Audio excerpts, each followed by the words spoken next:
Breaking news చూస్తున్నాం. జమ్మూ కాశ్మీర్ లో ఉగ్రవేట కొనసాగుతుంది. బందీపురాలో లష్కరే తోయిబా టాప్ కమాండర్ హతమైనట్టుగా తెలుస్తూ ఉంది. భద్రతా దళాల కాల్పులో టాప్ కమాండర్ అల్తాఫ్ లల్లీ హతమైనట్టుగా తెలుస్తూ ఉంది. భద్రతా దళాల కాల్పులో టాప్ కమాండర్ అల్తాఫ్ లల్లీ హతమైనట్టుగా తెలుస్తూ ఉంది. జమ్మూ కాశ్మీర్ లో ఉగ్రవేట కొనసాగుతూ ఉంది.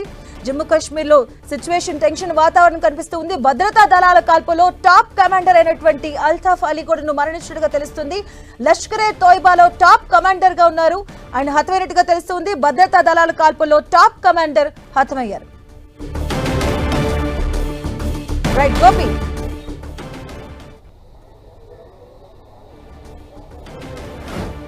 రైట్, ఏదైతే బందీపురాలో కూడా ఇప్పుడే మనకు ఒక సమాచారం కూడా అందుతుంది. ఏదైతే లష్కరే తోయిబాకు సంబంధించిన కీలక నేత కూడా ఈ యొక్క కాల్పుల్లో మృతి చెందినట్టుగా కూడా తెలుస్తోంది. అయితే ప్రాథమికంగా ఏదైతే బందీపురా కావచ్చు ఇతర ప్రాంతాల్లో కూడా కూంబింగ్ అయితే నిర్వహిస్తున్న పరిస్థితి ఉంది. ప్రతిరోజు ఉదయం నుంచి రౌండ్ ద క్లాక్ భద్రతా సిబ్బంది అయితే పూర్తిగా అణువణువు కూడా జల్లెడ పడుతున్న నేపథ్యంలో ఒక్కసారిగా ఉగ్రముఖలు భద్రతా బలగాల పైన కాల్పులు జరపడం, ప్రతిఘటిస్తూ వాటిపైన ఎదురు కాల్పులు జరిపిన నేపథ్యంలో లష్కరే తోయిబాకు సంబంధించిన ఒక కీలక నేత కూడా మృతి చెందడం జరిగింది. ప్రస్తుతం దానికి సంబంధించిన వార్త అయితే అందుతున్న పరిస్థితి ఉంది. ఏదేమైనా జమ్మూ కాశ్మీర్లో ఒక ప్రశాంతమైన వాతావరణాన్ని ఏర్పాటు చేసే దిశగానే ప్రస్తుతం ఇటు భారత ప్రభుత్వం అయితే దానికి తగ్గట్టుగా చర్యలైతే చేపడుతుంది. ఒకవైపు సాధారణ పౌరులను రక్షిస్తూ మరొక వైపు ఉగ్రముఖలను ఏరివేసే దిశగా అయితే ప్రస్తుతం జమ్మూ కాశ్మీర్లో ఆపరేషన్స్ అయితే కొనసాగుతున్న పరిస్థితి అయితే చూడొచ్చు. మధు గోపి, అంటే సింధు జలాల ఒప్పందాన్ని రద్దు చేస్తూ కేంద్రం నోటిఫికేషన్ ఇచ్చింది. సార్, పాక్ ఎలాంటి నష్టం వాటిల్లిపోతుంది? దీనికి పాక్ పరిస్థితి ఏంటి సార్?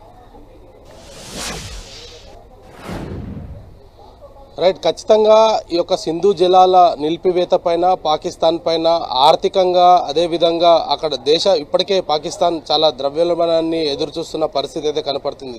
దీంట్లో 37% వాళ్ళు వ్యవసాయ ఆధారిత పంటలపైనే వారి ప్రధాన ఆదాయ వనరులుగా ఉన్న నేపథ్యంలో వారికి జీవనది లాంటి సింధు నది అనేది చెప్పుకోవచ్చు. అయితే గతంలో కూడా అనేక సార్లు పాకిస్తాన్ ఈ కవ్వింపు చర్యల్లో చేసినప్పుడు కూడా భారత్ చూసి చూడనట్టు వదిలేసి వెళ్ళిన పరిస్థితి ఉంది. అయితే ప్రస్తుతం సింధు నది జలాల విషయంలో కావచ్చు పాకిస్తాన్కి సహాయం అందజేసే ఎటువంటి విషయాన్ని కూడా భారత్ ఉపేక్షించే పరిస్థితులు లేదని చెప్పొచ్చు.